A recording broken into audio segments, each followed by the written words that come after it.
Ես կարդացել եմ այն նամակը, որը որ դու մեզ ես ուղարկել։ Ու ուզում եմ հասկանամ ինչ է այդ նշանակում։ Մեծ ասա, որ այդ նամակը ոչինչ չէ նշանակում։ Դե ասա մեզ, դու էլ ասա այդ ամեն ինչը։ Այսը քեզ չի ասել, չէ՞ իմ պայմանի մասին։ Ես ասել եմ, որ եթե ինքը ասի դու մեզ սիրարված, ես կհավատամ իրան։ Բելա Հելիկա, դու գնա։ Այս մեր թեմանա մենք կխոսանք։ Այն անունը, որ ուզում էիր իմանալ։ Լևոն, հիմա այլևս կարիք չկա մեզ հետ վիճելու, մեզից նեղանալու։ Ինքը ընդհանրին գաղտնիքնապահ է, բայց եթե դրա պատճառով պիտի ձեր հարաբերությունները տուժեն, ավելի լավ է իմանաս։ Հիմա այս թեման կարող ենք փակել ընդմիշտ։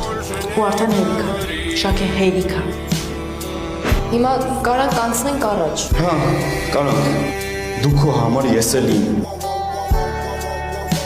Լևոնի պահով, հանկարծ ոչ մեկ չի իմանում։